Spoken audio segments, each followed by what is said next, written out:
The question came out softly in a garage that smelled like oil and years of masculine certainty.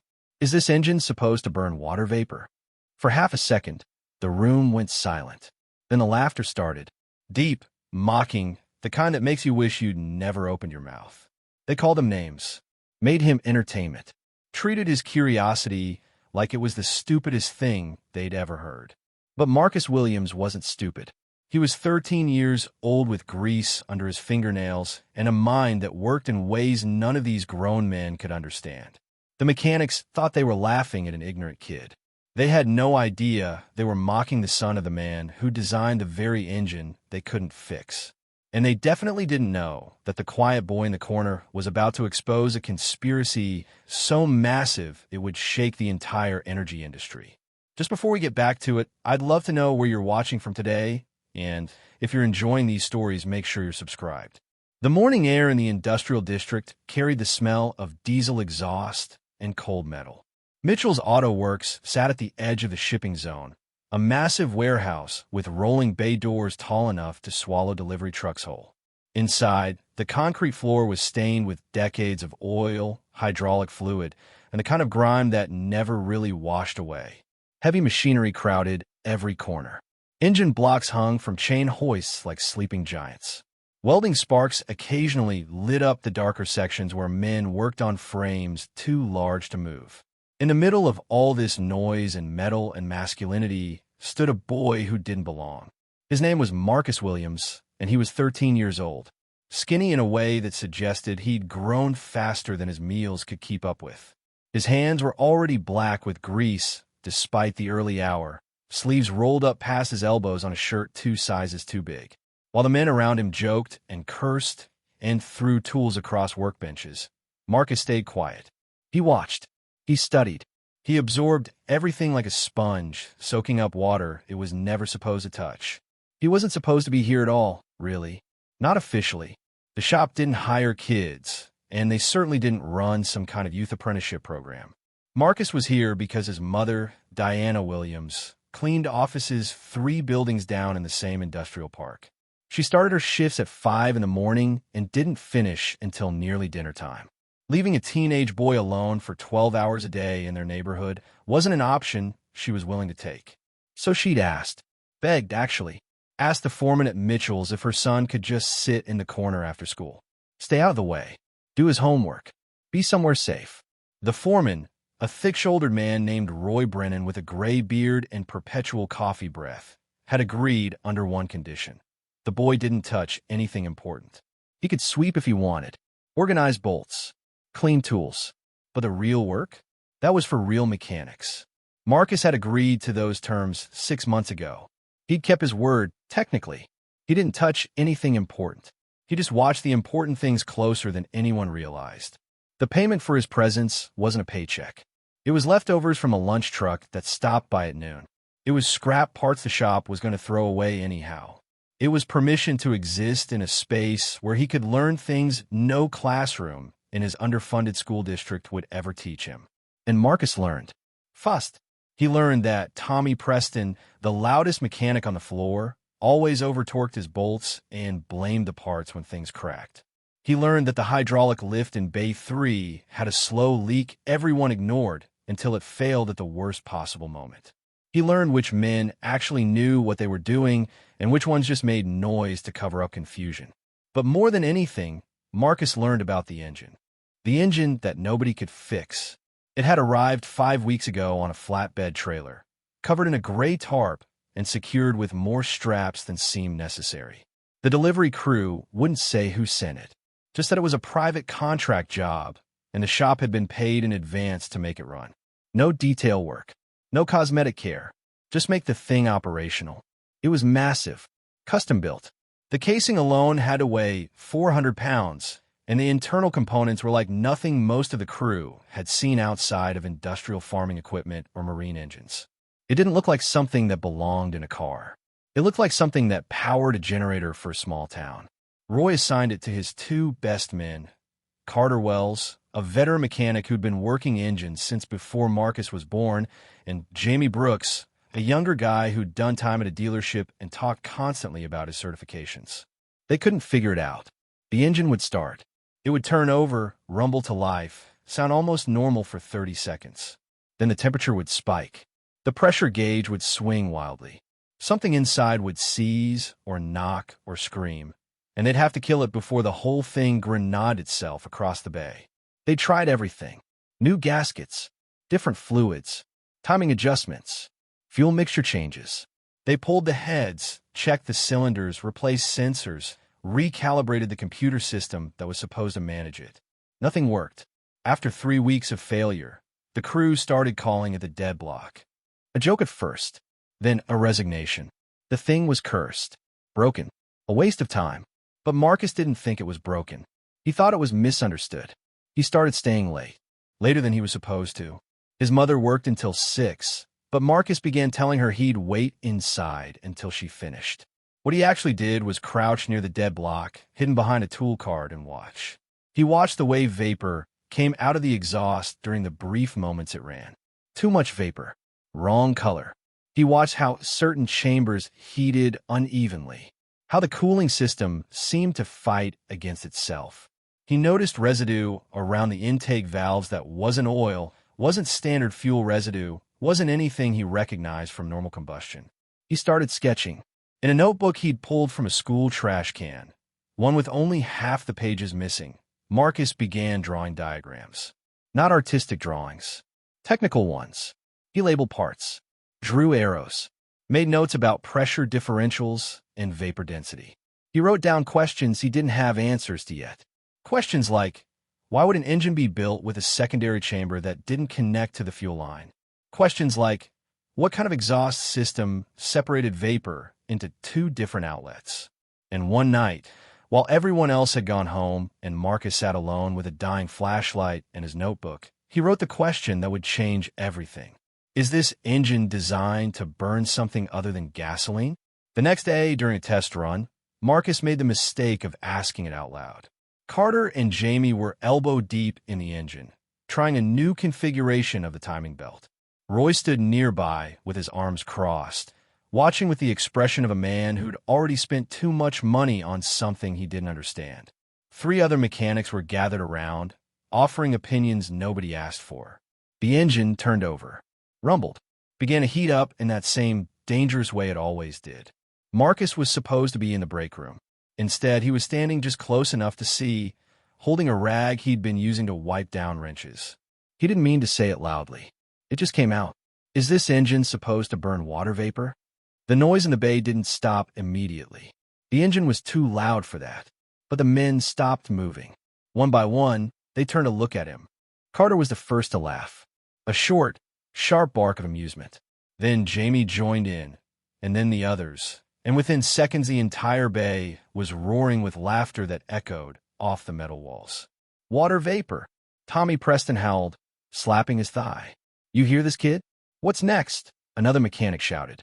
Runs on moonlight. Roy didn't laugh, but his mouth twitched in a way that was almost worse, like he was embarrassed on Marcus's behalf. Boy, Roy said slowly. Engines burn fuel. Gasoline, diesel, maybe propane if you're weird about it. They don't burn water. Water's what you use to cool them down so they don't melt. Marcus felt his face grow hot. He looked down at the rag in his hands, suddenly aware of how small he was. How out of place. I just thought, he started. You thought wrong. Carter interrupted, not unkindly, but not gently either. Stick to cleaning, Marcus. Leave the engineering to people who know what they're doing.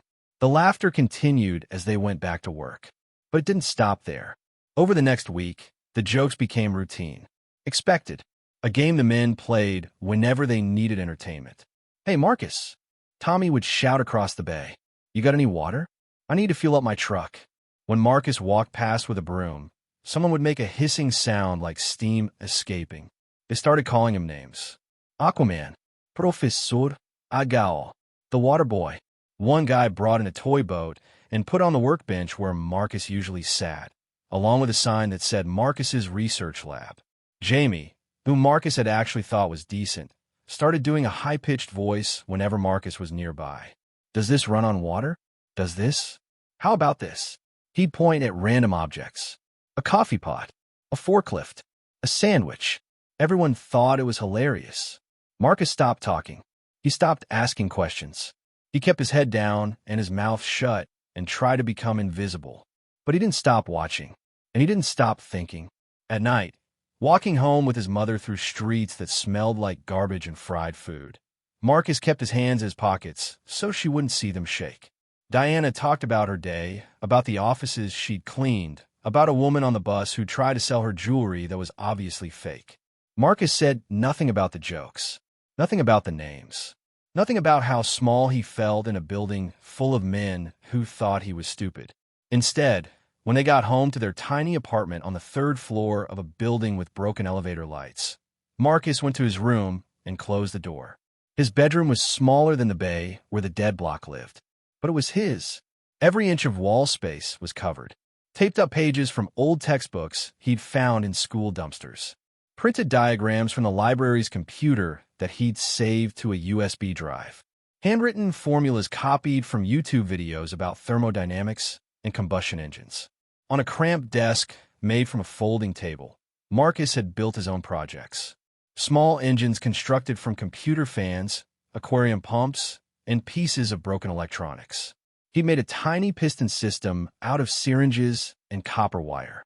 He'd wired a cracked phone battery to a motor salvage from a toy car and gotten it to spin for 40 minutes straight. None of it was professional. None of it was pretty, but all of it worked. And in the corner of his closet, hidden under a jacket he'd outgrown, was a locked metal box. Marcus pulled it out. The key hung on a shoestring around his neck, tucked under his shirt where no one could see.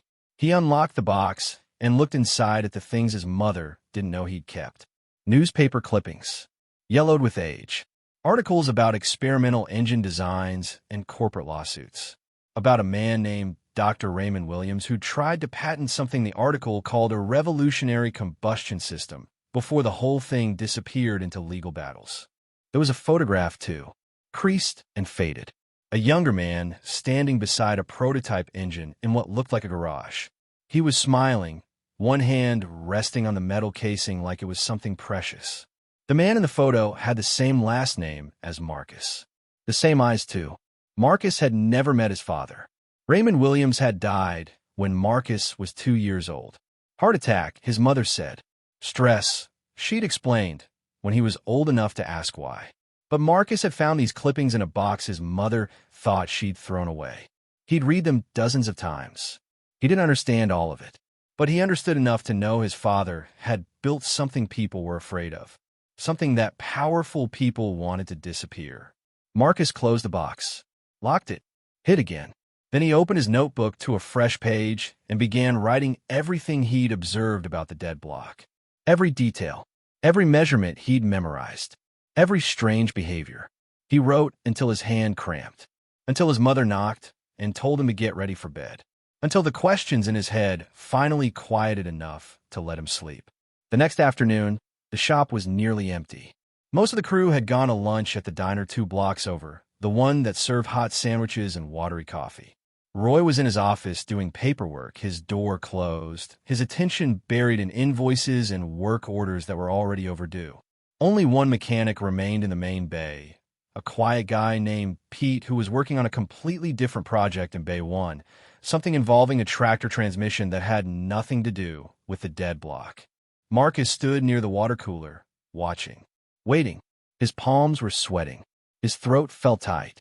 He knew this was his chance. Maybe his only chance. The dead block sat in bay, for like a monument to failure. The overhead light cast harsh shadows across its surface. Tool marks scarred the casing where frustrated mechanics had pried and prodded. A fine layer of metal dust covered everything, residue from the grinding and filing and desperate attempts to make something work that refused to cooperate. Marcus saw his chance. He approached the dead block slowly, like it might wake up and notice him. Each step felt deliberate, dangerous. His heart hammered his chest, so hard he wondered if Pete could hear it across the bay. This was against the rules. This was exactly what Roy had told him not to do. This was the one boundary he'd been warned never to cross. But Marcus couldn't help it. He had to know. He touched the engine casing, still warm from the last test run hours ago. The metal held heat like a memory. He leaned close to the exhaust port and breathed in carefully. Metal. Heat. Something else underneath. Something almost sweet, like ozone after a lightning strike, like the air right before rain. He grabbed a flashlight from a nearby bench, one of those heavy rubber-coated ones that always had weak batteries, and shone it into the intake manifold. The beam cut through shadow and revealed things the naked eye couldn't catch. He looked at the residue coating the inside walls of the manifold. It wasn't carbon buildup, not the black crusty stuff you'd normally see from incomplete combustion. It was crystalline, almost translucent, reflective, like tiny fragments of glass catching the light. Marcus's hands moved without conscious permission, driven by curiosity stronger than common sense. He found a filter access panel on the side of the block, one he'd watched Carter open at least a dozen times during their failed repair attempts. He unscrewed it carefully, quietly, his ears alert for any sound that might mean someone was coming. The panel came free with a soft metallic whisper. He pulled the filter assembly free and held it up to the light. It was clogged, completely saturated, but not with dirt or oil or any of the normal contaminants you'd find in an engine filter. With something that looked like salt, white, crystalline, dense. His mind raced through possibilities. Salt formation, mineral deposits, electrolysis byproduct, the kind of residue you'd get from breaking water molecules apart and recombining them at high temperatures. Marcus pulled a small wrench from his pocket, one he'd borrowed weeks ago and kept hidden in his backpack. He reached into the chamber behind where the filter had been and felt along the edges with his fingers. There, a panel that wasn't quite flush with the surrounding metal. A seam that didn't match the factory design, too precise to be accidental, too deliberate to be a manufacturing flaw. He applied gentle pressure. Something clicked deep inside the mechanism. The panel shifted a quarter inch. Behind it, Marcus saw what he'd suspected existed, but couldn't prove until now. A secondary pathway. A channel that led from the main combustion chamber into a smaller vessel, maybe the size of a coffee can, lined with what looked like catalyst mesh. The kind of mesh you'd use for chemical reactions, for breaking molecular bonds, for separating compounds into their base elements. He didn't adjust much. He was too smart to go making wild changes to something this complex. Just loosened one valve connector that looked too tight, like someone had over-torqued it trying to stop a leak that was never about leakage at all. Rotated a pressure regulator a half turn counterclockwise, bringing it back to what the wear pattern suggested was its original setting. Then he reassembled everything exactly as he'd found it, working backward through his steps like rewinding a video. Filter back in, panel screwed down, access cover replaced. As he stepped back and wiped his hands on his jeans, the engine made a sound. Not the grinding, angry sounds it usually made. This was different. A single metallic click, sharp and clear, like a lock falling into place. Marcus froze. The engine sat silent, dead. But something about it felt different now. Aligned. He grabbed his rag and hurried back toward the break room, heart pounding so hard he thought it might crack a rib. He didn't know if what he'd done would help, but he knew he'd just crossed a line he couldn't uncross. 2 days later, Carter and Jamie decided to try the engine again. They'd ordered a new part, something expensive that Roy had complained about approving, muttering about budgets and contract limits and how this whole job was becoming more trouble than it was worth. The part had arrived that morning in a foam-lined box with hazard labels and handling instructions, something related to the fuel injection system, though Marcus couldn't see exactly what from where he stood. The whole crew gathered to watch, partly out of curiosity, partly out of boredom, partly because watching the dead block fail had become a kind of ritual entertainment. There was almost a festival atmosphere to it. Someone had brought donuts. Tommy was taking bets on how long it would run before something catastrophic happened.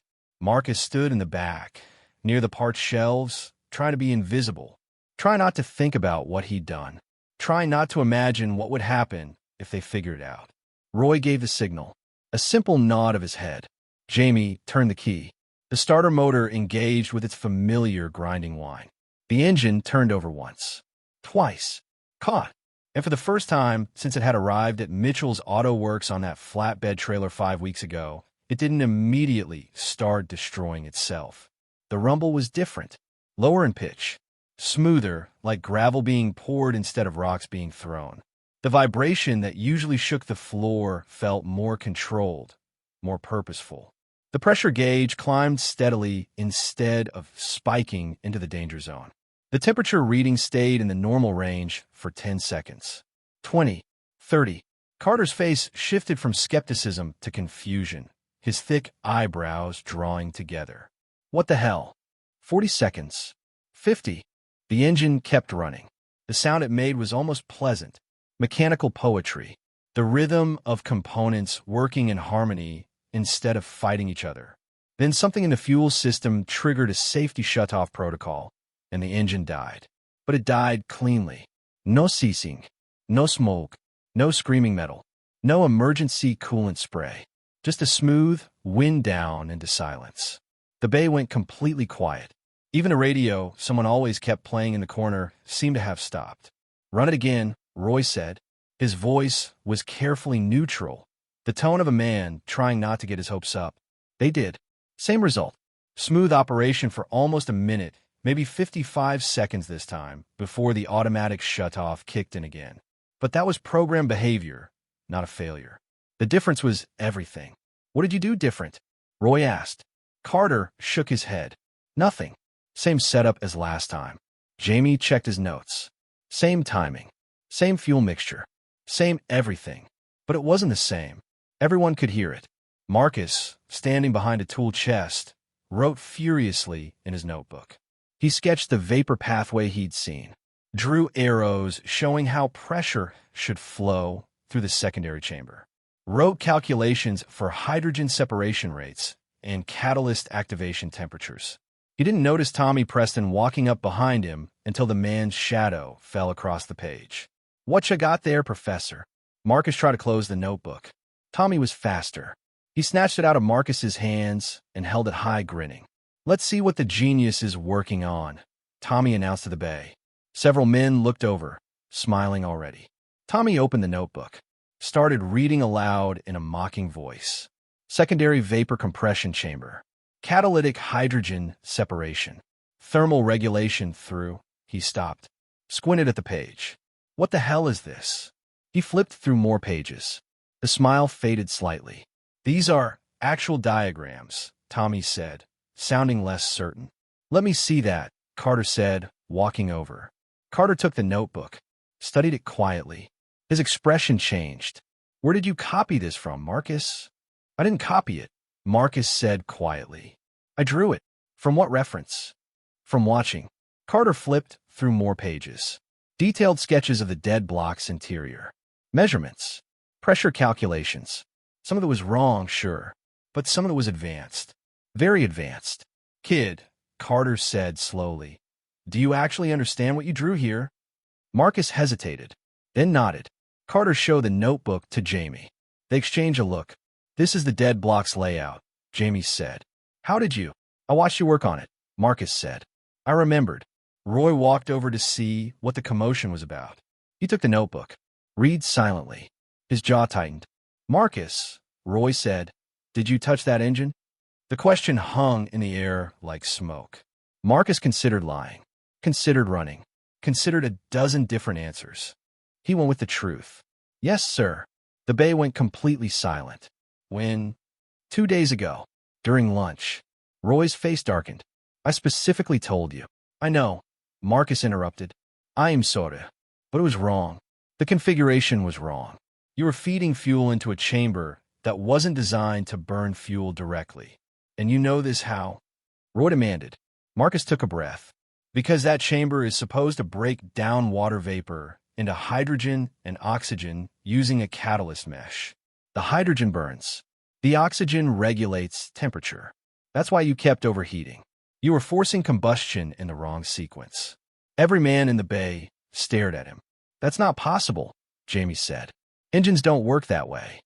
"This one does," Marcus said quietly. Carter made a sound between a laugh and a cough. "Kid, that's theoretical technology. Hydrogen separation combustion. There are labs trying to figure that out. You're telling me this engine." "I'm telling you what I saw," Marcus said. "There's a secondary pathway, a catalyst chamber. Vapor separation ports. It's all there. You just weren't looking for it. Because it's insane, Tommy muttered. But Roy wasn't laughing. He was staring at Marcus like he'd never really seen him before. The engine ran better after you touched it, Roy said slowly. Marcus said nothing. An older mechanic named Dale Harrison, who usually kept to himself, spoke up from the corner. That layout he drew. The vapor separation design. I've seen something like that before. Everyone turned. When? Roy asked. Dale scratched his gray stubble. Long time ago. Maybe 15 years. There was a case. Some independent engineer tried to patent a hydrogen assist engine. Got real close to production. Then there was a lawsuit. Corporate thing. Whole project got buried. The air in the bay felt suddenly colder. What happened to the engineer? Carter asked. Dale shrugged. Don't know. Think he died. But I remember thinking the design was brilliant. Too brilliant. Made a lot of people nervous. Marcus felt like the floor had tilted under his feet. Why would it make people nervous? Jamie asked. Because, Dale said quietly, if an engine like that worked, if you could really run combustion on separated water vapor, you'd change the entire fuel industry. Make a lot of powerful people very unhappy. Roy looked at Marcus again, then at the dead block, then back at Marcus. Everyone take 5, Roy said suddenly. I need to make a call. The crew dispersed slowly, throwing glances at Marcus as they left.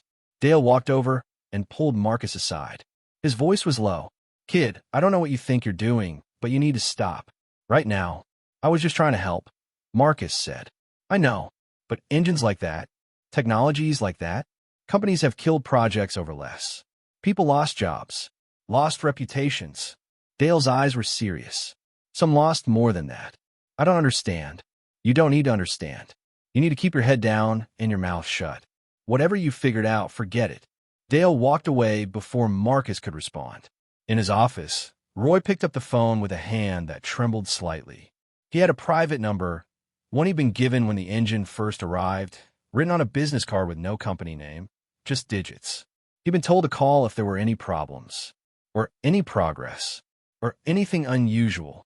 He dialed, waited through 3 rings. A voice answered. Smooth. Professional. Yes.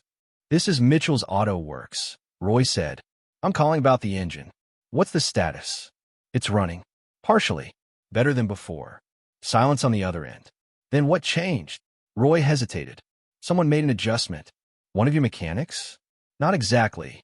Who? Roy looked through his office window at Marcus, who sat alone on a bench, staring at his hands. A kid, Roy said. Just a kid who's been hanging around. Another pause. Longer this time. Don't let him leave, the voice said. I'm coming personally. The line went dead. Roy set the phone down slowly. His hand was shaking visibly. Outside, Marcus felt every eye in the shop watching him. The jokes had stopped. The laughter was gone.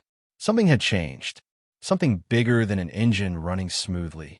And Marcus, sitting in that dirty garage with grease under his fingernails and his father's ghost in his bones, had no idea that the man who owned the engine was already on his way, or that when he arrived, everything Marcus thought he knew about his life was about to shatter. The workshop buzzed with whispered conversation for the rest of the afternoon, but Marcus barely heard them. He sat on his usual bench in the break room, staring at his hands without really seeing them. The grease under his fingernails suddenly felt heavier, more permanent, like evidence of a crime he couldn't wash away. When his mother arrived to pick him up that evening, her face was different, tight, worried. She didn't greet the men like she usually did, didn't smile or make small talk. She just walked straight to Marcus and said, We're leaving. Now. In the parking lot, Diana unlocked their old sedan, a 15-year-old Toyota with a dented bumper. Marcus climbed in without a word. They drove in silence through streets crowded with evening traffic, past strip malls and fast food restaurants. Finally, Diana spoke. Her voice was measured, careful, like she was picking each word with tweezers. Roy called me at work today.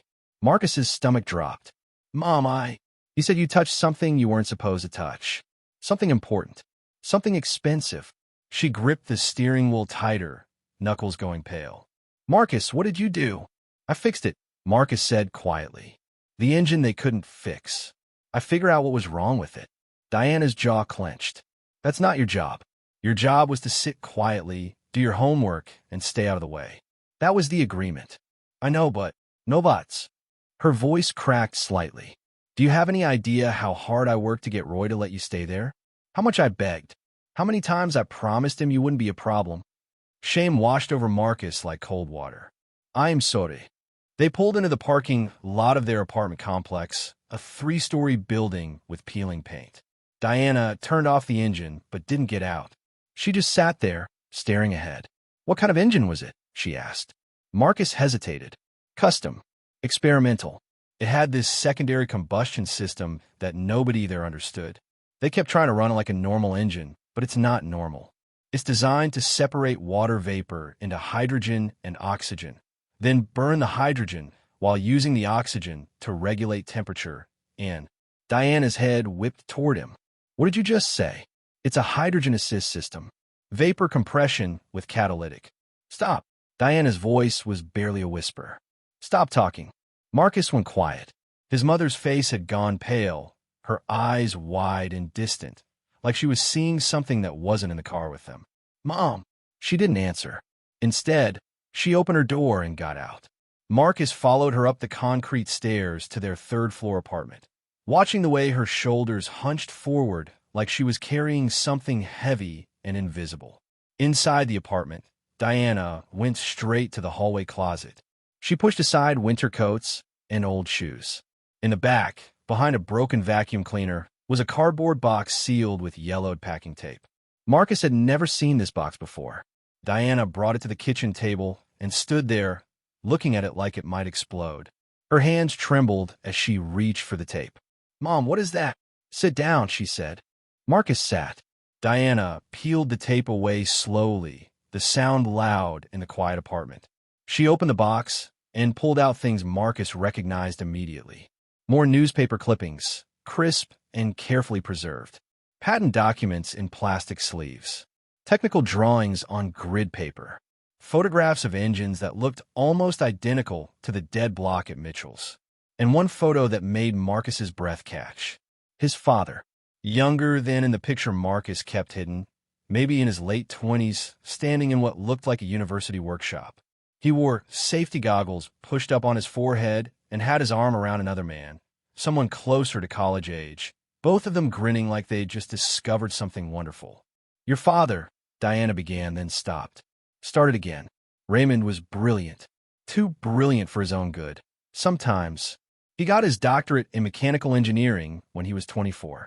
Started working on experimental energy systems right after graduation. She pulled out a patent application, the pages thick and official-looking. This was his life's work. An engine that could run on a hybrid combustion cycle. Part traditional fuel, part hydrogen separated from water vapor using a specialized catalyst system. It would have changed everything. Made cars cleaner, more efficient. Cut fuel costs by more than half. Marcus leaned forward, studying the diagrams. They matched what he'd seen inside the dead block. Almost exactly. What happened? He asked, though part of him already knew the answer wouldn't be good. Diana's expression hardened. Money happened. Power happened. Your father filed for patents when you were just a baby. Within months, he had investors interested. Small companies, independent manufacturers. People who saw the potential.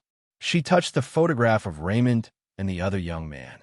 This was one of his early backers. A graduate student who'd come into family money, wanted to fund something that mattered. They built the first working prototype together. Did it work? It worked beautifully. Diana's smile was bitter. That was the problem. Word got out. The big energy companies, the fuel corporations, they started paying attention. At first, they tried to buy the patents. Offre de Raymond Million. He refused. Said the technology needed to be open, accessible, something that could help regular people, not just make rich companies richer. She pulled out legal documents now, dense pages covered in small print. So they came after him another way. They found an old research paper he'd published in graduate school, claimed his current work violated someone else's prior patent. It didn't, not really, but they had lawyers. Expensive ones. They buried him in legal fees, tied him up in court for 3 years. Marcus watched his mother's hands shake as she sorted through the papers. He'd never seen her like this angry, this hurt, like wounds that had never properly healed were being reopened. The stress was killing him, Diana continued. Literally. He stopped sleeping, stopped eating right. All our money went to lawyers who couldn't win against corporations with unlimited resources. His investor, that young man in the photo, he sold his shares. Just gave up and walked away. Said he couldn't fight anymore, couldn't risk everything he had. What was his name? Marcus asked. I don't remember. Your father never talked about him after that. Too painful, I think. The betrayal hurt more than the lawsuits. Diana's voice dropped to almost a whisper. Raymond kept fighting, though, kept believing that the truth would win, that people would see how important this technology was, that someone would care more about progress than profit. But they didn't. No, they didn't. Diana's eyes were wet now. The company's got the patents tied up in legal restrictions, made it so no one could use the technology without licensing fees, so expensive it became worthless. The prototype engines were seized as evidence, then conveniently lost. All the research data, years of work, just disappeared into corporate vaults. She pulled out a death certificate. Marcus saw the date. 11 years ago. The cause of death listed was cardiac arrest. He had a heart attack at his desk, Diana said. He was 32 years old. The doctors said it was stress-induced. I say it was murder, just slower and more legal. She looked at Marcus with eyes that held too much pain. And I swore, the day we buried your father, that I would never let you anywhere near that world. Never let you touch anything that could bring those people back into our lives. Marcus felt like the floor had tilted beneath him. The engine at Mitchell's. It's his design, isn't it? It has to be. No one else ever made that system work. No one else even came close. Diana gripped his shoulders. Marcus, baby, you need to understand something. The people who destroyed your father, they're still out there. Still powerful, still protecting their interests. If they find out Raymond Williams' son just fixed one of his engines, if they realize you have the same mind he did, the same gift, they'll come after me too. They'll come after both of us. Diana pulled him into a hug, fierce and desperate. I can't lose you. I can't bury another Williams, because he was too smart for his own good. I won't. Marcus hugged her back, but his mind was racing. The engine at the shop wasn't just any custom project. It was his father's stolen legacy, rebuilt by someone who'd either bought the buried patents or pieced it together from fragments and memories.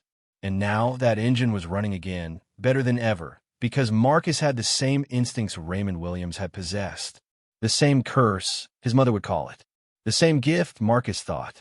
When they finally pulled apart, Diana wiped her eyes and started putting the papers back in the box. Tomorrow, you're not going to Mitchell's. I'll call Roy. Tell him you're sick. We'll figure something else out. Somewhere safe for you to be after school. Mom, this isn't a discussion, Marcus. But even as she said it, both of them knew it was already too late. The call had been made. The owner was coming. And whatever happened next was already in motion, like an engine that had been started and couldn't simply be turned off. That night, Marcus lay in bed staring at the ceiling, unable to sleep. He thought about his father, working himself to death for an idea corporations wanted buried. He thought about the investor who'd abandoned him, choosing survival over principle. He thought about the engine sitting in bay for a ghost made of metal and combustion, waiting for someone to understand it. He wondered if his father had felt this same mixture of fear and determination. This need to prove something, to finish something, even when the smart choice was to walk away. The next morning, Diana made the call to Roy. Her voice was flat, professional, as she explained that Marcus wouldn't be coming in, that he was under the weather, that she appreciated Roy's understanding. But an hour later, Roy called back. Marcus was in his room when he heard his mother's sharp intake of breath from the kitchen. He crept to the doorway and listened. I understand, Diana was saying, her voice tight. No, of course. Yes, we'll be there. She hung up, stood perfectly still for a long moment. Mom, Diana turned to him. Her expression was unreadable. Get dressed. Nice clothes if you have any that still fit. We're going to the shop. I thought you said, the owner of the engine is there. He's requesting to meet you. Both of us. Diana's hands were shaking again. Roy says if we don't come, there might be legal complications. Something about industrial sabotage, unauthorized tampering with private property. Marcus felt ice spread through his chest. They're threatening us? They're scaring Roy, which amounts to the same thing. Diana closed her eyes briefly. Get dressed. We face this together. 40 minutes later, they pulled into the Mitchell's Auto Works parking lot. It looked different in the late morning light, less familiar, more threatening. There was a new vehicle in the lot that didn't belong. A black luxury sedan, spotless despite the industrial grime that covered everything else in the district. No Liederplatz, no company logos, just tinted windows and an aura of money and power that made their old Toyota look like a toy by comparison. Two men in dark suits stood near the sedan. They weren't mechanics. Security, Marcus realized. Private security. Diana parked as far from a black car as possible.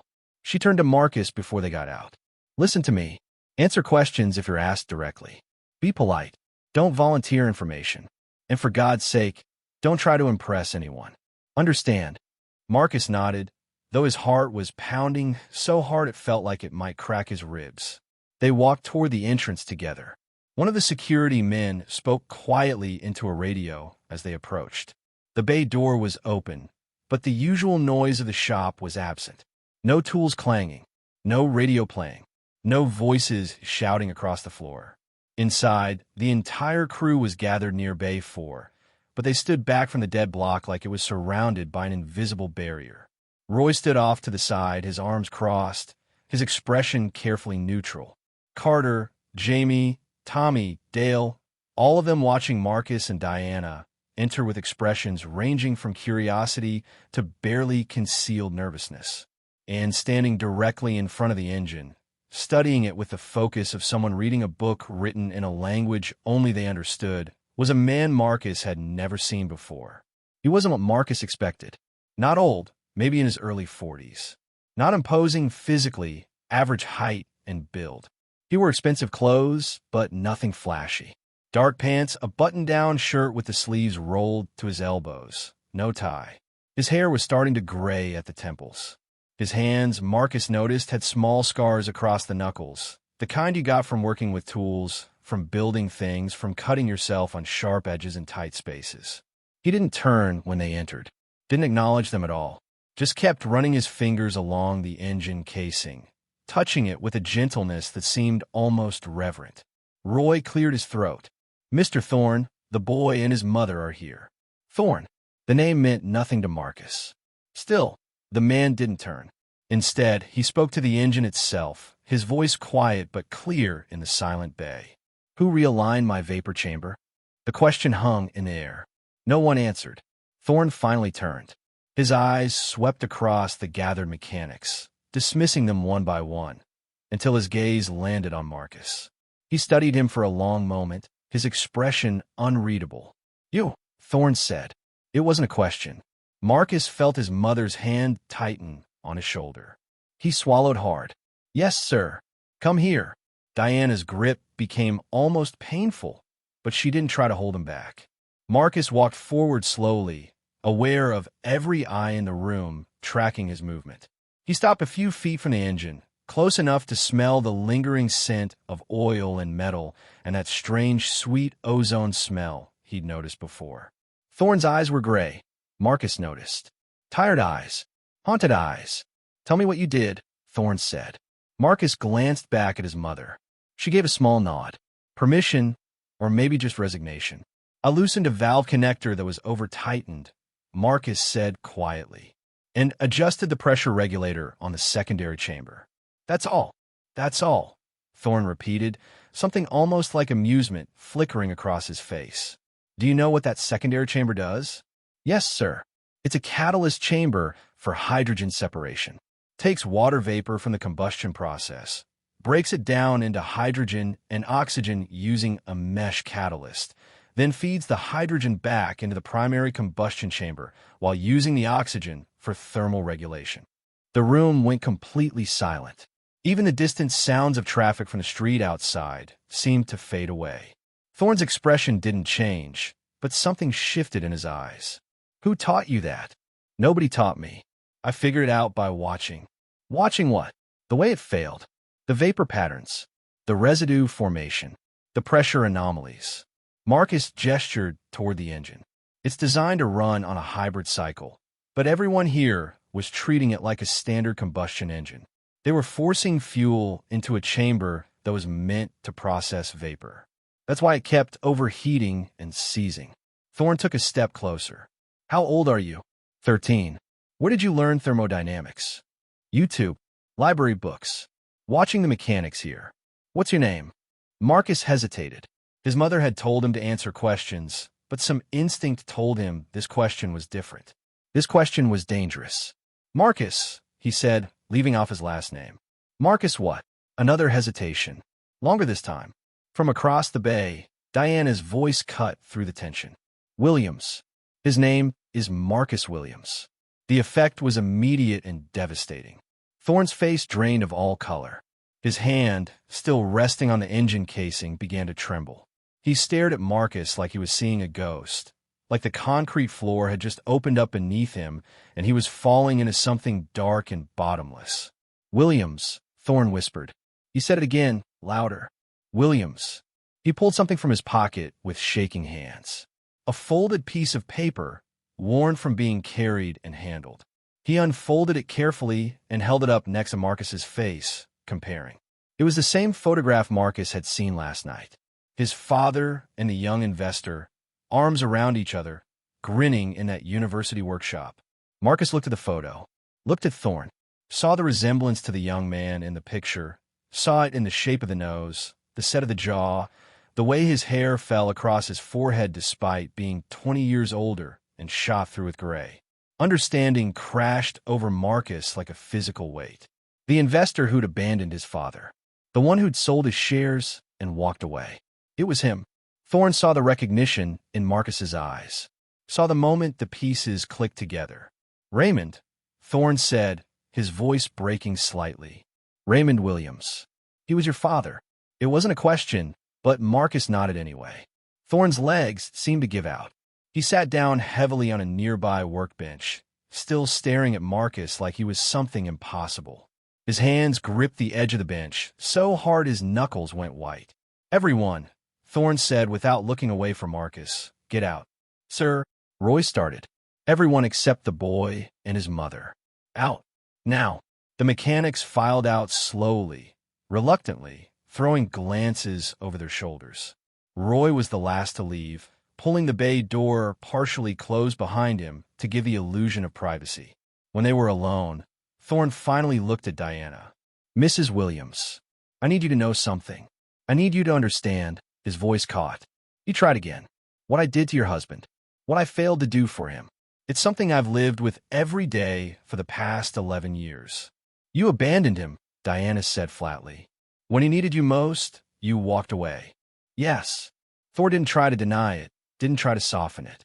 I was 23 years old. I'd inherited money I didn't earn, funded a project I barely understood, and when the corporations came after us, when the lawsuits started piling up, I got scared. So scared I couldn't think straight.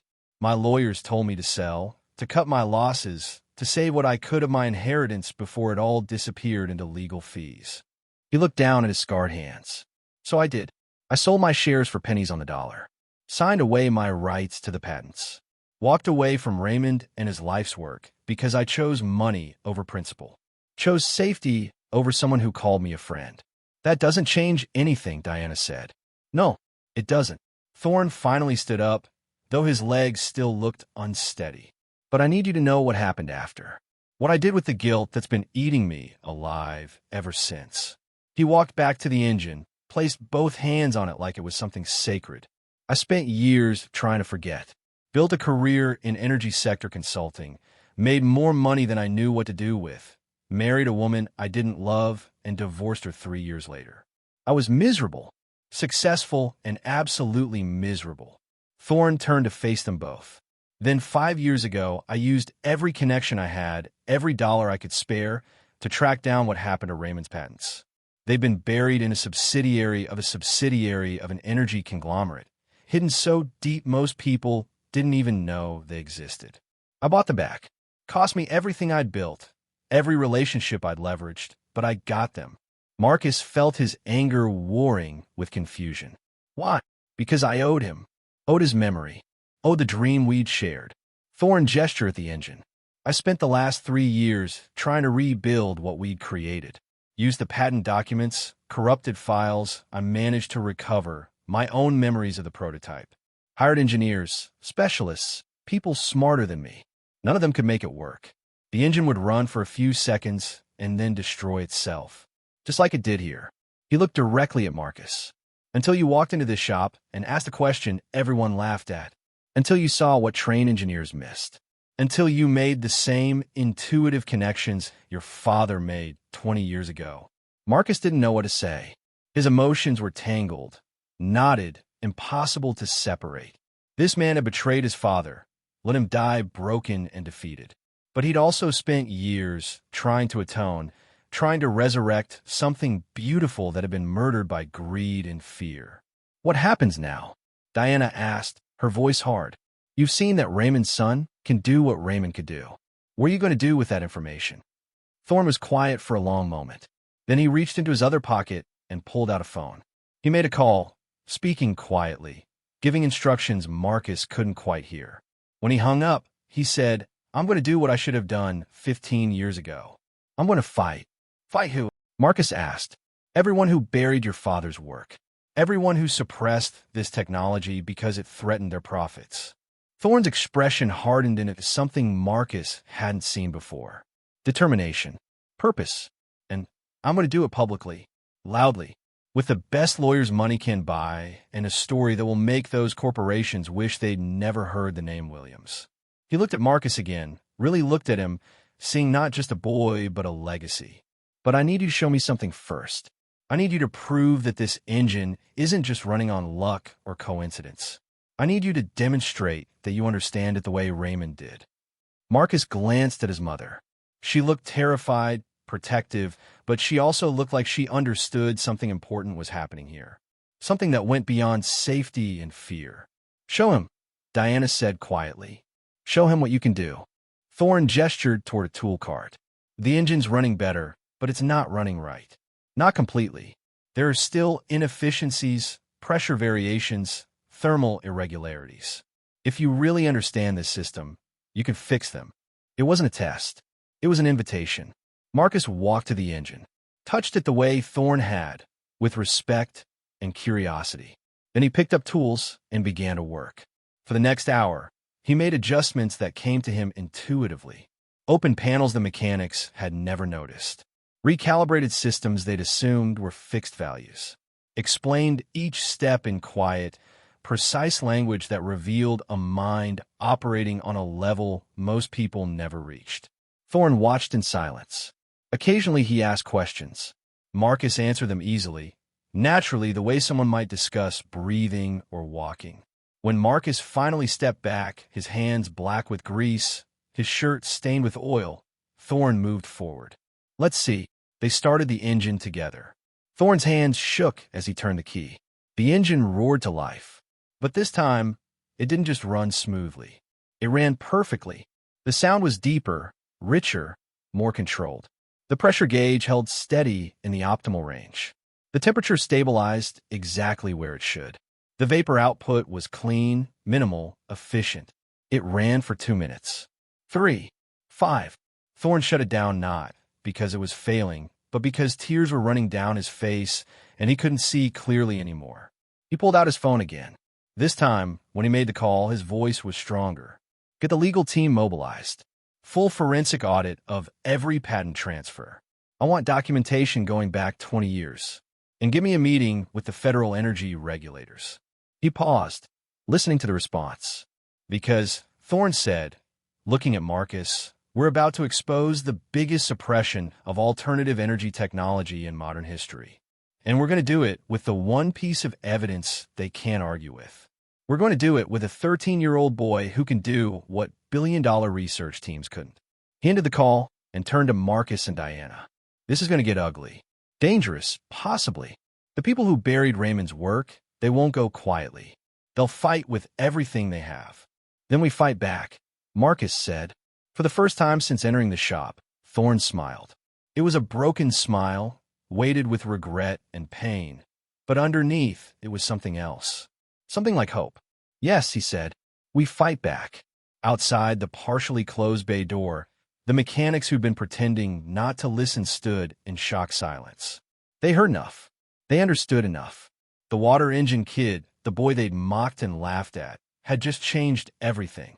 And the man who'd owned that engine, the mysterious client they'd all been afraid of, was about to start a war with some of the most powerful corporations in the country. Tommy Preston, standing near the break room door, thought about all the jokes he'd made. About the toy boat he'd put on Marcus's workbench. About the times he'd dumped water near the engine and told the kid to fuel it up. His stomach turned. He'd laughed at genius, mocked the son of a man who'd been destroyed for trying to help people. He wasn't laughing anymore. None of them were. Because the boy who'd asked if an engine could run on water had just proven that the real question wasn't about what was possible. It was about who got to decide what the world was allowed to know. And that decision, for the first time in 15 years, was about to be taken out of the hands of people who'd profited from keeping it secret. The engine sat in Bay 4, clean and quiet and perfect, waiting, just like Marcus had been waiting his whole life without knowing it. Waiting for the moment when his father's ghost would stop being a tragedy and become a revolution. The days following that confrontation in Bay 4 moved with a speed that left Marcus dizzy.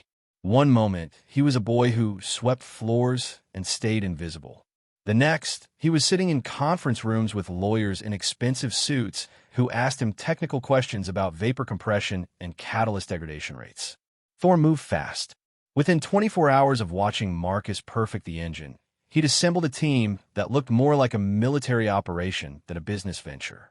Lawyers, yes, but also forensic accountants, patent specialists, energy sector analysts, and a public relations firm that specialized in what they called high-stakes corporate exposure.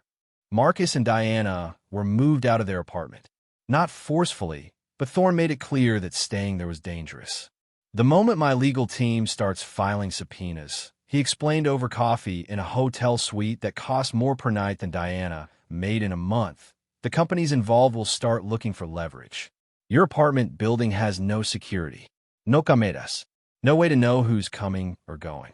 So they moved into a furnished corporate housing unit in a building with a doorman, security cameras, and electronic keycard access. Diana protested at first, uncomfortable with accepting what felt like charity from the man who'd abandoned her husband. But Thorne didn't frame it as a favor. "This is my fault," he said simply. "If I'd stood by Raymond 15 years ago, you wouldn't be in danger now. The least I can do is make sure you're safe while we finish what he started." Marcus spent his days in a private workspace Thorne had set up, a clean laboratory-style room with tools and equipment that made the setup at Mitchell's look like a junkyard. The engine had been transported there, along with documentation that Thorne had been collecting for years. Patent applications, technical specifications, corporate memos that had been leaked or purchased or obtained through legal discovery in unrelated cases. But the most damning evidence was the engine itself, and Marcus's ability to make it work. Thorne brought in independent engineers to observe, people with credentials from MIT and Stanford, researchers who'd spent careers studying alternative energy systems. They watched Marcus work with expressions that shifted from skepticism to confusion to something approaching awe.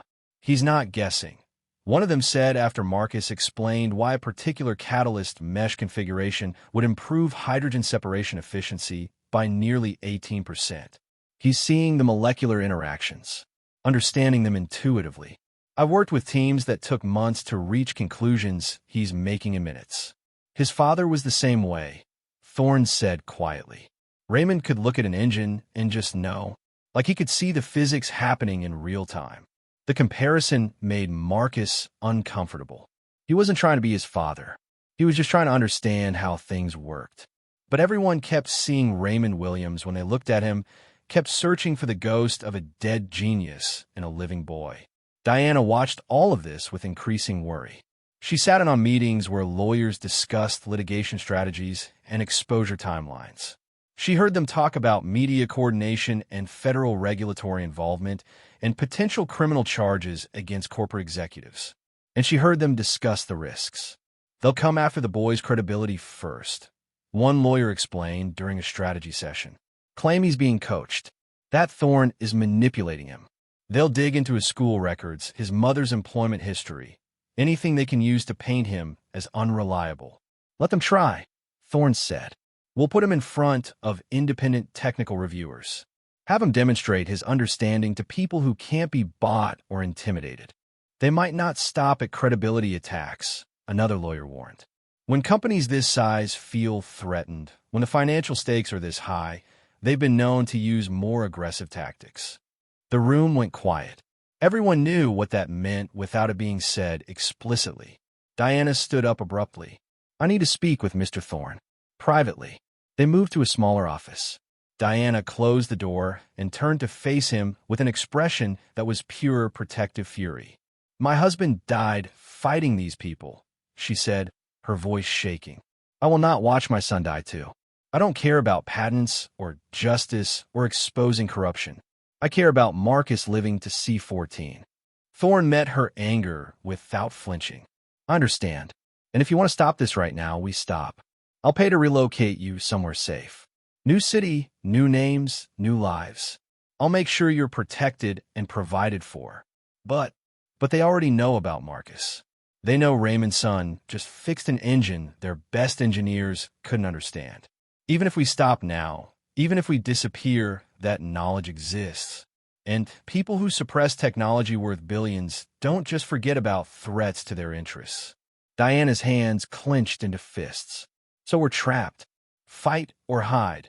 Either way, we're targets. Yes, Thorne said honestly. I am sorry. If I could go back, if I could undo what I did 15 years ago, stand by Raymond when it mattered, maybe none of this would be happening. But I can't. All I can do is try to finish this the right way. Publicly. Legally. With enough attention that making you disappear would be impossible. You're gambling with my son's life. I'm gambling with all our lives, Thorne corrected. Mine included. The moment I started buying back those patents, the moment I began rebuilding Raymond's engine, I made myself a target too. This isn't about clearing my conscience anymore. It's about survival. For all of us. Diana was quiet for a long moment. Then she asked the question that really mattered. What does Marcus want? He wants to fight, Thorne said. He told me yesterday that hiding his father's work again would be the same as letting them win twice. That Raymond died believing he'd failed, and Marcus won't let that be his father's legacy. Diana closed her eyes. He's 13. He shouldn't have to make choices like this. No, he shouldn't. But he's Raymond's son, and that means he never really had a choice at all. The investigation Thorne's team launched was methodical and devastating. Forensic accountants traced patent transfers through shell companies and offshore subsidiaries, following money trails that zigzagged through the Cayman Islands, Delaware holding companies, and Swiss banking records. They found Raymond Williams' original work buried in the holdings of Titan Corp Energy Solutions, a massive conglomerate that supplied industrial fuel to half the country and had annual revenues exceeding $40 billion. But the trail didn't stop there. The patents had been moved, licensed, and sublicensed through a web of agreements designed to obscure their origin. Components of Raymond's hydrogen assist system appeared in research projects funded by 3 different corporations. Modified versions showed up in military contracts for next-generation vehicle systems and experimental power generation programs that were classified but left paper trails in budget documents. What emerged was a picture of systematic technological theft on a scale that shocked even Thorne's experienced legal team. Raymond's integrated design had been carved up like a stolen car, with pieces sold separately to different buyers who might never realize they were holding fragments of the same revolutionary system. They didn't just steal his work. One of the patent specialists explained to Marcus during a review session, spreading out documents across a conference table like evidence at a crime scene. They dissected it, took pieces and scattered them across different projects so no one would see the complete picture. Your father designed an integrated system, a coherent whole where every component worked together. They turned it into spare parts, then sold those parts to people who had no idea what they were really buying. Why would they do that? Marcus asked, studying the web of transfers and licensing agreements. Because a working alternative energy system is a threat. But individual components, divorced from the system that makes them revolutionary, are just interesting research. They neutralize the threat while still profiting from the innovation. Genius, in a horrible way. Can we prove it? Marcus asked. With your help, yes. You can demonstrate how these pieces fit together. Show that they're not independent innovations, but fragments of a single coherent design. When you explain how the catalyst mesh coordinates with the vapor compression chamber, how the thermal regulation system depends on the hydrogen separation rate, you're proving that these components were designed as a unified system, not developed independently by different research teams. The political implications were staggering. If Raymond Williams had successfully patented and developed his hydrogen-assist combustion system 15 years ago, the entire trajectory of energy development would have changed. Billions of dollars in fuel sales, infrastructure investments, and corporate valuations were built on technology that might have been obsolete if Raymond's work hadn't been suppressed. Economic models would have shifted. International energy dependencies would have evolved differently. The geopolitical landscape itself might look different. This isn't just about one engine, Thorne told Marcus one evening as they worked late in the lab. The city lights visible through the windows, the only sound the quiet hum of diagnostic equipment. It's about systematic suppression of alternative energy development. Your father wasn't the only inventor who got crushed. He's just the one we can prove because you exist, because you can demonstrate that the technology works. Marcus looked up from the catalyst mesh he was examining under a microscope, the magnified structure revealing the precise lattice pattern that made hydrogen separation possible. How many others were there? We found documentation of at least 7 similar cases over the past 20 years. Independent inventors or small research teams who developed promising alternative energy systems, solar thermal systems that were more efficient than anything on the market, mechanical battery systems that could store energy at a fraction of current costs, biofuel processes that didn't require agricultural land. All of them ran into the same pattern. Initial interest, venture capital attention, then suddenly legal challenges, patent disputes, regulatory complications, then either forced sales of their patents for pennies on the dollar or litigation that bankrupted them before their technology could reach production. Why doesn't anyone know about this? Because the companies involved are very good at making problems disappear quietly. Non-disclosure agreements as part of settlement deals. Confidentiality clauses that prevent people from talking about what happened to them. When you have unlimited legal resources and political connections, you can bury almost anything that threatens your business model. Thorne paused, his expression grim. But they've never had to deal with something like you. I'm just a kid who's good with engines. You're proof that Raymond's system works. Living, breathing, 13-year-old proof that can't be buried in a file cabinet or hidden behind a legal agreement. You can stand in front of people and make that engine run.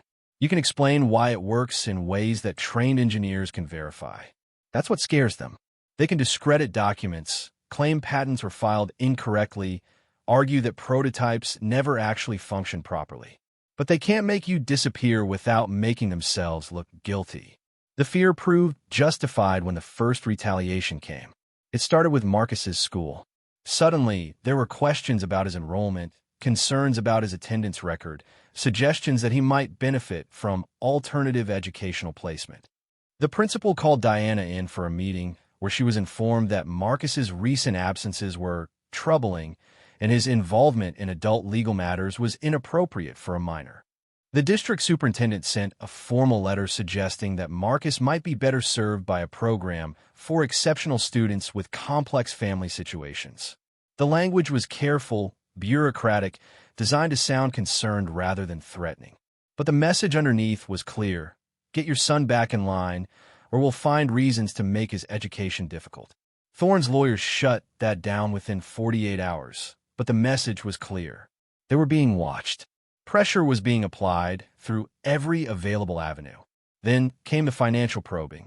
Diana's bank account was suddenly flagged for review.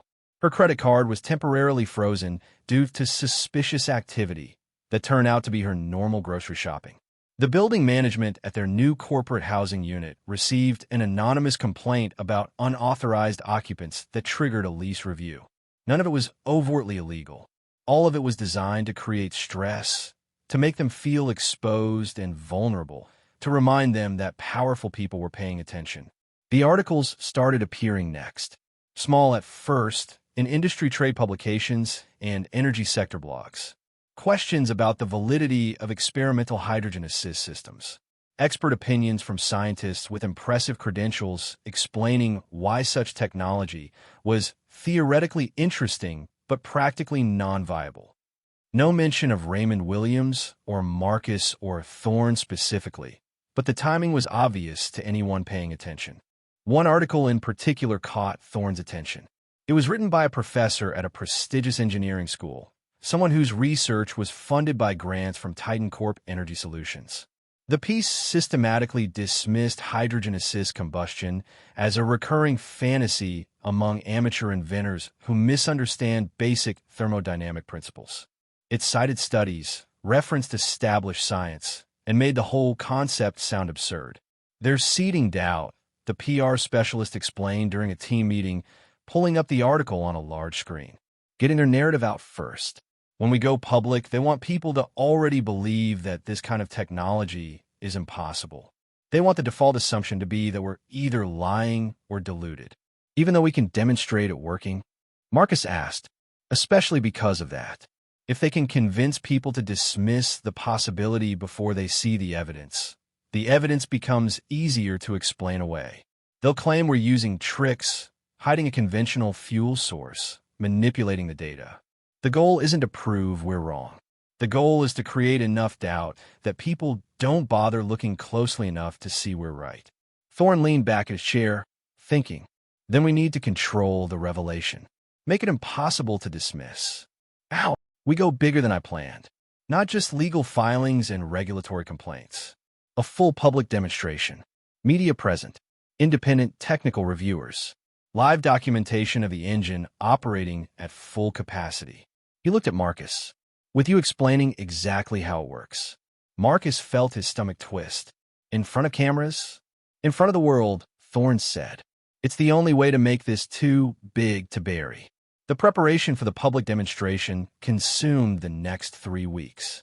Thorne rented an industrial facility large enough to accommodate the engine, testing equipment, and an audience of over 200 people. Invitations went out to media outlets, energy sector analysts, federal regulators, and independent engineering firms. The response was mixed. Some ignored it completely. Others sent polite declinations. But enough expressed interest that Thorne knew they'd have the audience they needed. Marcus practiced his presentation obsessively, not because he didn't understand the material, but because explaining complex thermodynamics to people who desperately wanted to not believe him was different than talking to engineers who were genuinely curious. "Don't get defensive," the PR specialist coached him. "When someone challenges you, treat it as an honest question, even if it's not. Walk them through your reasoning step by step. Make them work to dismiss you. What if I freeze up? You won't. You've explained this system to me 6 times now, and each time you get clearer and more confident. You know this engine better than anyone alive, except maybe your father. Trust that." Diana watched these practice sessions with a mixture of pride and terror. Her son was preparing to challenge billion-dollar corporations with nothing but his mind and his father's stolen legacy. It should have been impossible. It probably still was impossible. But watching Marcus diagram vapor flow patterns and explain catalyst activation sequences with casual brilliance, she couldn't shake the feeling that Raymond was somehow present in the room. That the dream he died for was finally getting the chance he'd never had. The night before the demonstration, Thorne found Marcus sitting alone in the lab, staring at the engine. "Can't sleep?" Thorne asked. Marcus shook his head. "Keeps running through my mind. Everything that could go wrong. Every question I might not be able to answer." Thorne sat down beside him. "Can I tell you something about your father? Something I never told anyone." Marcus nodded. The day before our first investor meeting, Raymond was terrified, completely paralyzed with fear. He was convinced he'd forget everything, that he'd sound like an idiot, that everyone would realize he had no idea what he was doing. Thorne smiled at the memory. I asked him what he was afraid of. You know what he said? What? He said he was afraid people wouldn't understand. Not that they'd reject his work, but that they wouldn't see what he saw. That he'd failed to communicate something beautiful and important. It would die inside his head where no one else could reach it. Marcus understood that fear perfectly. It was exactly what kept him awake. What did you tell him? I told him that if even one person understood, it was worth it. That ideas like his didn't need everyone to believe. They just needed enough people to keep them alive until the world was ready. Thorne looked at the engine. He convinced me that day. One terrified 26-year-old engineer convinced a kid with more money than sense that this impossible machine could change everything. And he was right. But they still destroyed him. They destroyed him before the world was ready. That was my fault, not his. I wasn't strong enough to protect what he'd built. Thorne met Marcus's eyes. But you're not him. And I'm not the same person I was 15 years ago. Tomorrow, we get to finish what Raymond started. Together. With enough witnesses that they can't make it disappear this time. Marcus felt something unknot in his chest. What if the engine doesn't work? What if something goes wrong with the demonstration? Then we'll fail publicly instead of privately. But at least we'll fail trying. Thorne stood up. Get some sleep. Tomorrow you show the world what Raymond Williams' son can do.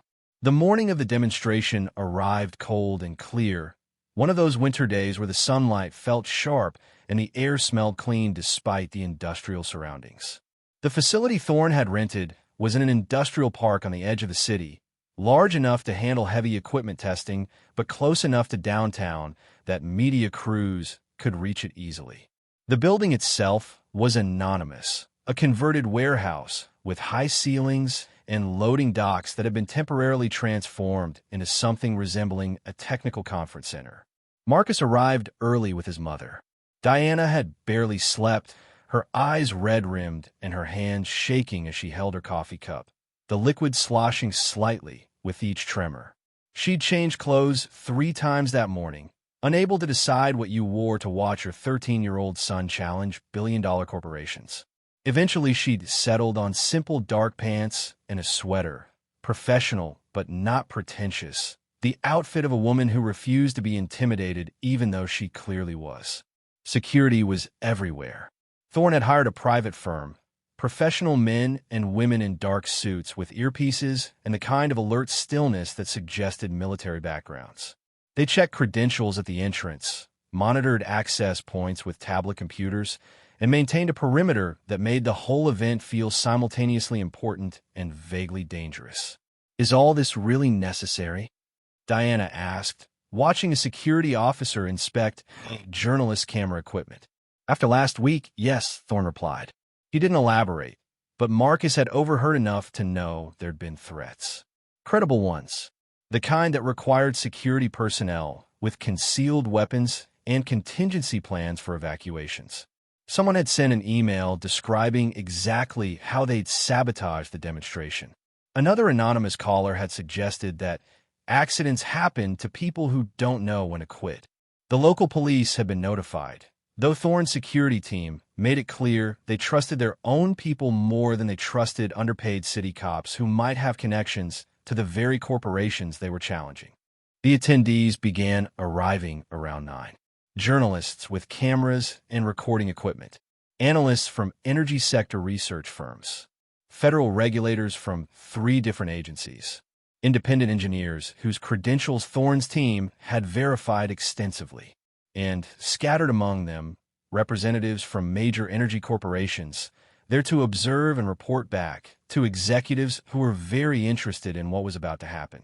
By 10 o'clock, the space was full. 237 people, according to the security count. More than Thorne had hoped for. Enough to matter. The engine sat on a raised platform in the center of the space, surrounded by monitoring equipment and diagnostic tools. Marcus stood beside it, wearing clean clothes that still felt too formal, too much like a costume. His hands were already sweating. Thorne stepped up to the microphone. The room gradually quieted. "Thank you all for coming," he began. "My name is Daniel Thorne, and 15 years ago, I made the worst mistake of my life.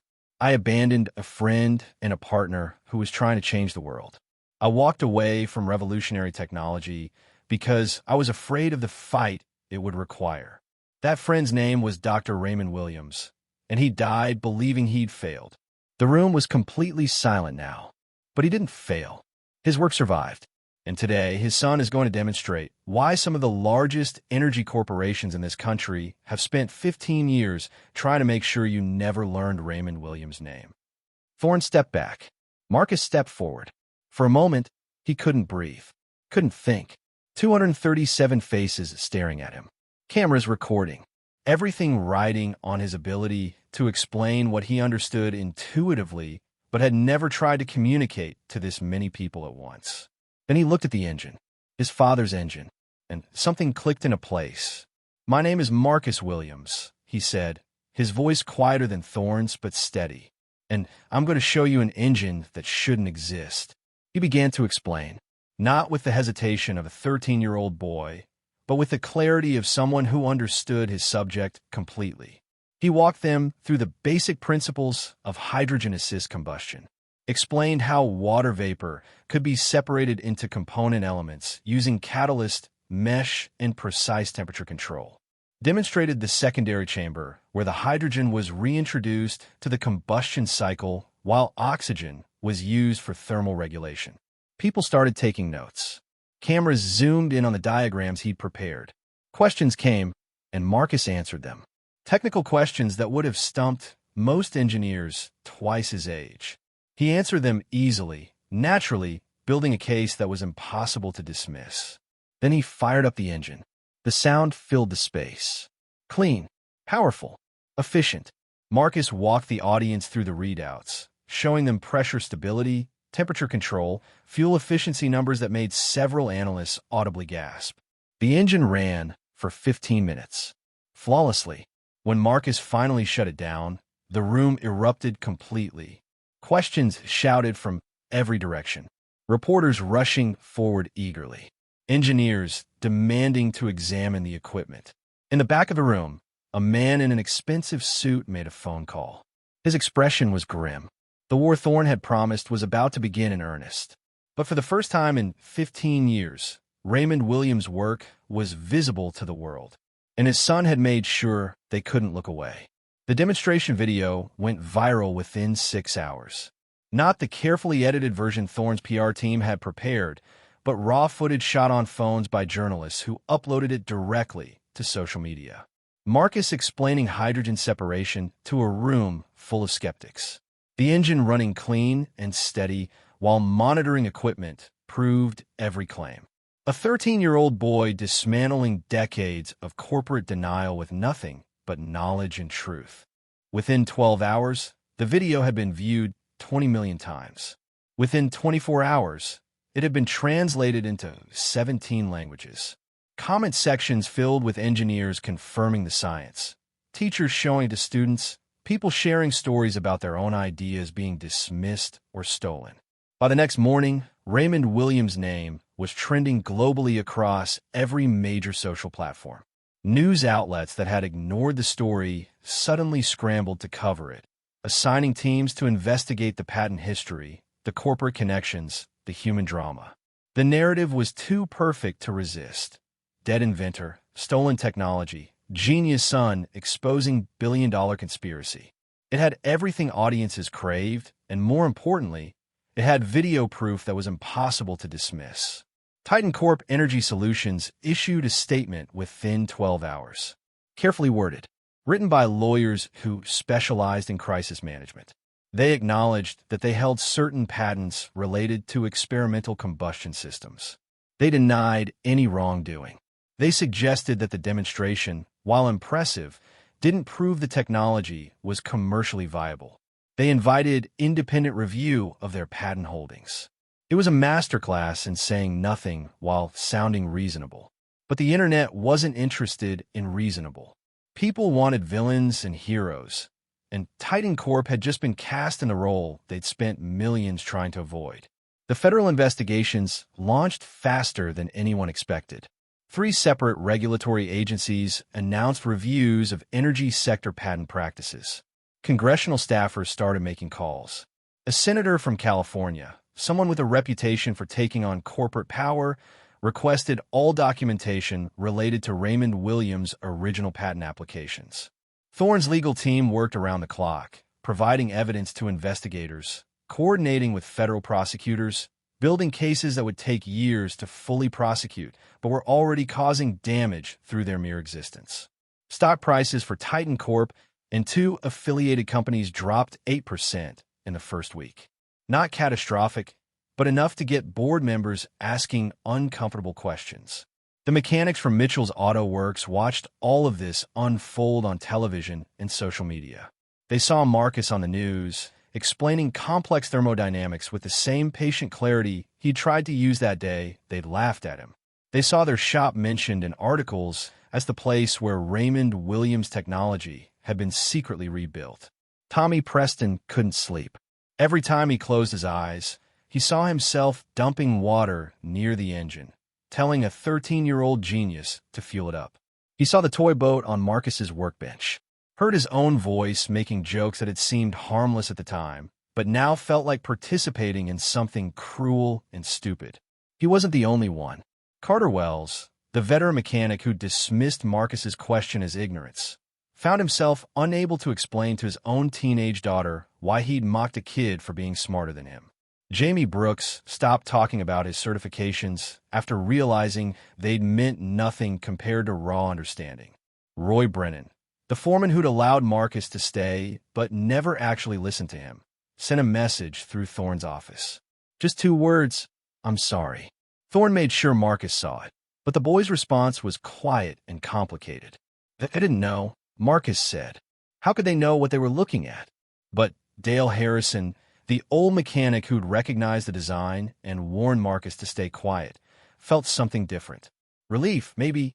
Vindication that he'd been right about the technology being dangerous to expose, but also gratitude that someone had been brave enough to do it anyway. The attacks came harder after the initial publicity wave. Titan Corp's public relations might have been defensive, but their private tactics were aggressive. Suddenly, there were questions about the demonstration's authenticity. Anonymous engineers posted detailed critiques online, claiming the engine must have been running on hidden conventional fuel. Some suggested Thorne had bribed the independent reviewers. Others implied Marcus was a trained performer, coached to repeat words he didn't really understand. But for every attack, there are defenders. Real engineers, ones without corporate ties, who examined the available data and confirmed the system's feasibility. Universities requested permission to study the engine. Environmental groups championed the technology as proof that alternatives to fossil fuels had been suppressed. The story became bigger than Raymond Williams or Marcus or even Thorne.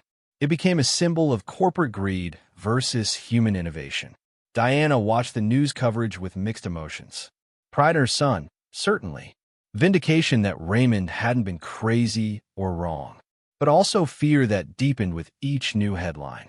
Her 13-year-old child was now the face of a movement he hadn't asked to lead. His image was everywhere. His name was known, and powerful people who'd killed his father's dream were now forced to acknowledge his existence. "What have we done?" she asked Thorne one evening, both of them watching Marcus give an interview to a science journalist who actually understood what he was saying. "We finished what Raymond started," Thorne replied. "Whether that was wise or not, I honestly don't know. But it's done now. The world knows." The lawsuits began in the 3rd week. Titan Corp filed against Thorne personally, claiming he'd stolen proprietary information when he bought back the patents. 2 smaller energy companies joined with their own complaints. The legal arguments were technical and complex, designed to bog down the case in procedural fights that would take years to resolve. But Thorne had expected this. His legal team was ready. They filed countersuits immediately, claiming fraud, patent misappropriation, and conspiracy to suppress technology. They subpoenaed documents. They deposed executives. They turned the legal battle into a public spectacle where every filing was analyzed by journalists and activists. Marcus was kept mostly separate from the legal warfare. Thorne made sure of that. The boy had done his part. He'd demonstrated the technology and explained the science. Now it was up to adults with law degrees to fight the battles he shouldn't have to fight. Instead, Marcus returned to something closer to normal life. School, though he'd switched to a private institution that understood his situation and gave him flexibility.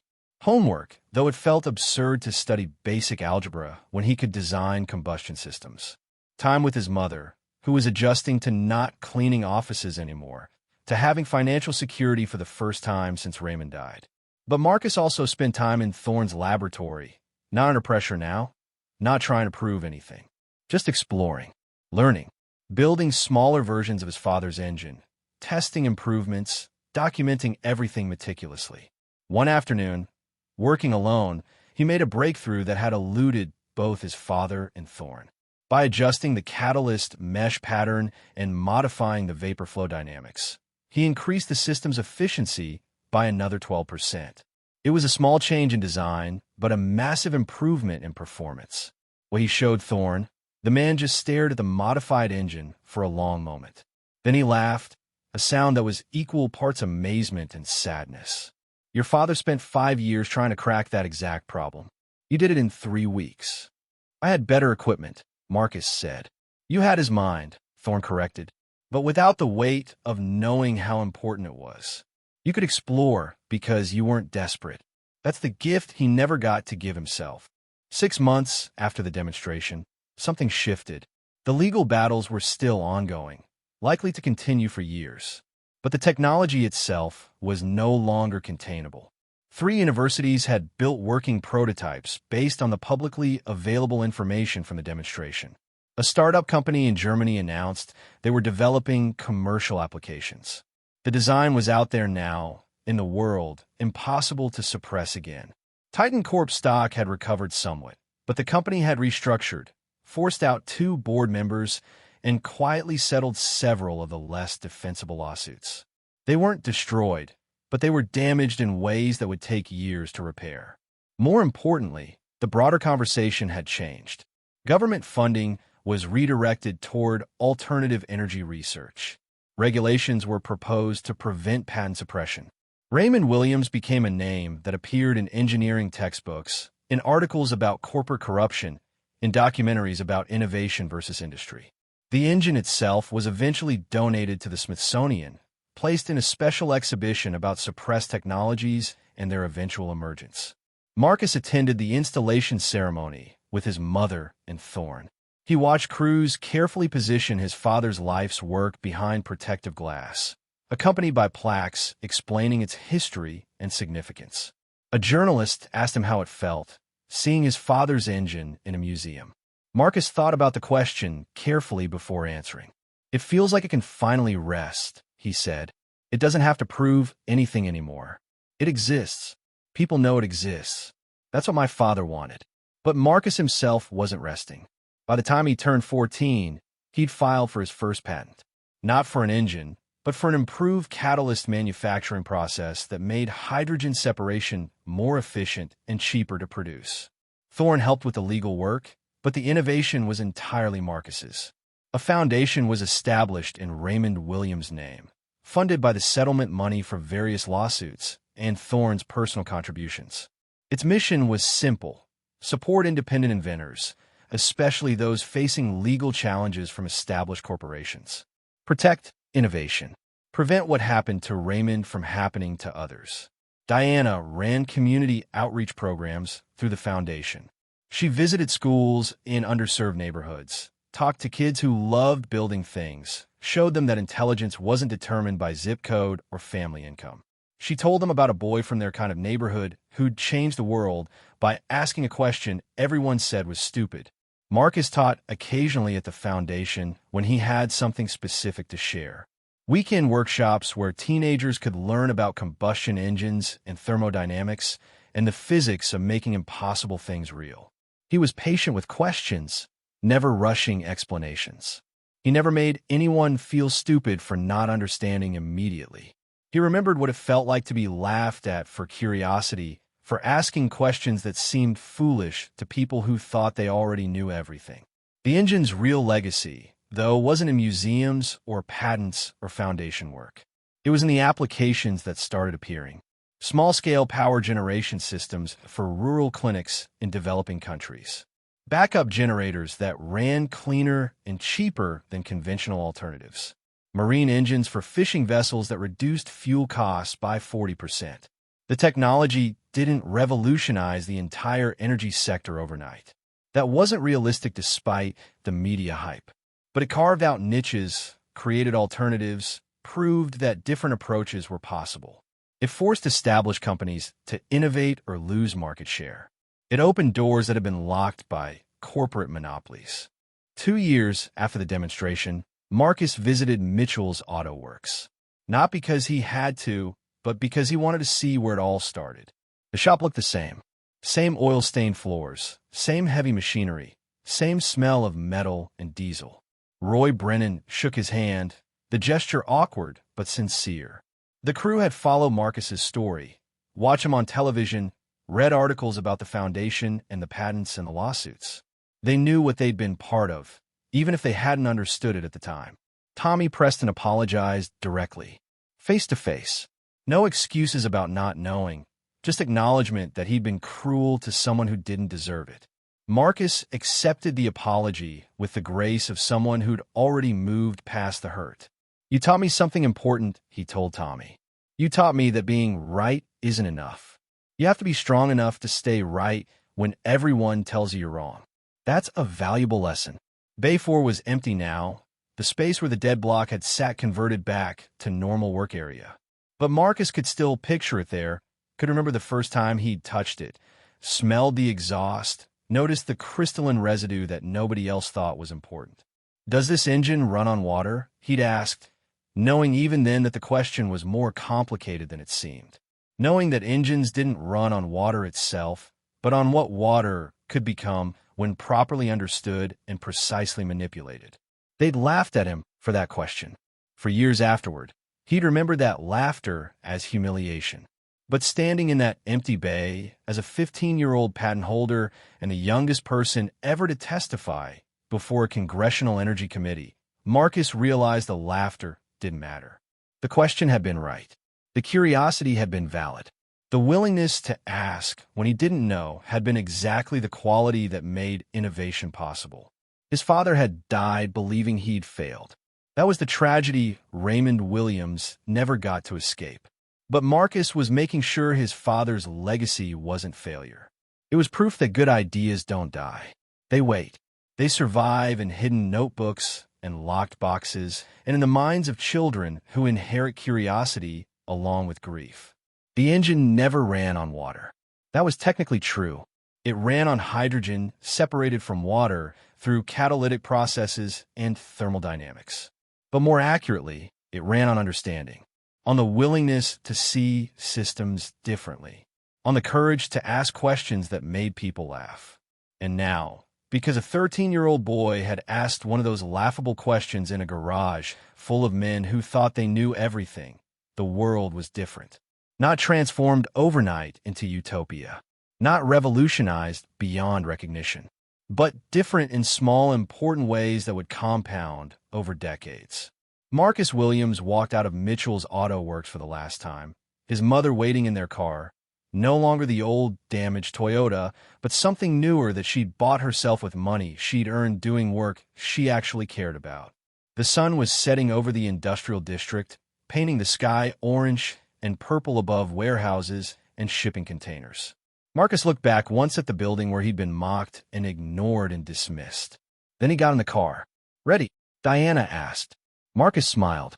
"Yeah, let's go home." And somewhere in the space between what engines are and what they could be, in the invisible realm where innovation lives before it becomes real, Raymond Williams' dream finally, permanently, unquestionably became truth. The boy who'd asked about water had shown the world what was possible, and the world, slowly but inevitably, was beginning to listen. So here's the real question. How many other brilliant minds have we dismissed simply because they asked questions we weren't ready to hear? If this story made you think differently about who deserves to be heard, hit that like button and subscribe for more stories about people who refuse to stay silent when the world told them to disappear.